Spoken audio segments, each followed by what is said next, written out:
Ah, yes, another wonderful day in the evil math laboratory. I decided to make myself some warm herbal tea and ponder over the next cursed equation. What sort of monstrosity will I create today? After some inner searching, I eventually came up with this nasty thing. Just look at it. Two auspicious looking integrals with a curious infinite summation. Do you think you could solve this on your own? On a scale of evil equations, this one isn't super evil. It's alright, not all of my creations have to be horrific monsters. So let me tell you how this one got made. I decided to begin with the famous Riemann zeta function. You know, the one you can potentially win $1 million over. Now, you can plot all kinds of things for s over here. For instance, -1 results in -1/12.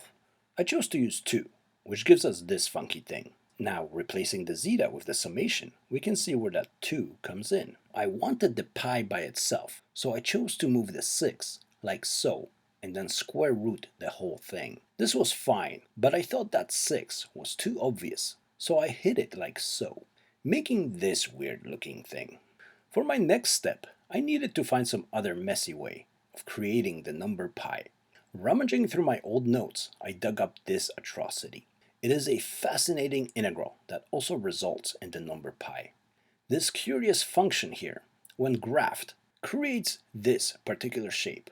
It's like a giant letter U that goes upward forever.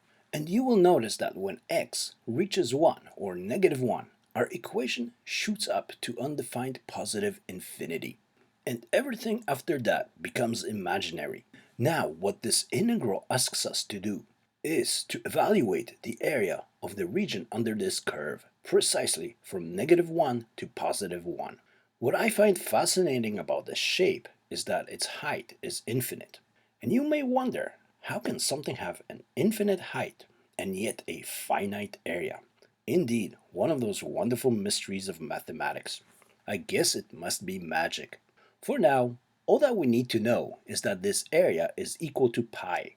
And of course, once I had those two monsters, they could be equal to one another, and I could plop one over the other to make my famous cheese maneuver, making the whole thing result in just one. So far, so good. The evil equation was coming along just fine. I took a little pause, finished my warm tea, and poured another cup, then gave Minxie a scratch behind the ear, and cracked my knuckles. It was time for the next fluff piece. For this one, I wanted another integral, but this time with the top limit of pi.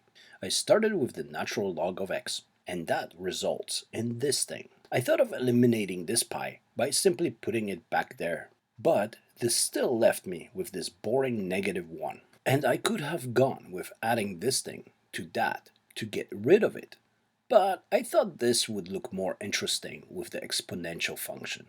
Having this result, I decided to use my signature cheese maneuver, resulting once again with our regular 1.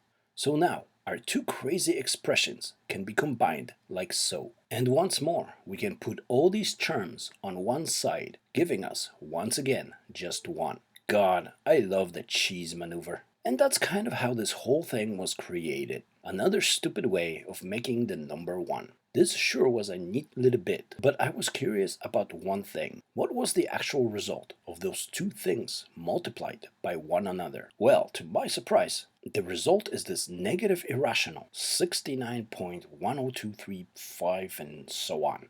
That's right, I stumbled on the old 69 again. Well, the next step was pretty simple. I just added some negatives and floored both expressions. There we go, a messed up crazy way to write 69 over 69.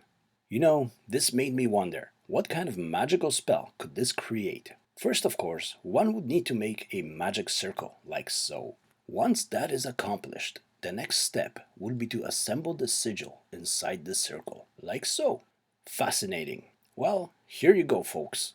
You inscribe this on a parchment or cloth, put it under your bed, and you are bound to have lots of raw and raunchy experiences the next time you bring that special someone over to your pillow. Hope you folks enjoyed this little math video.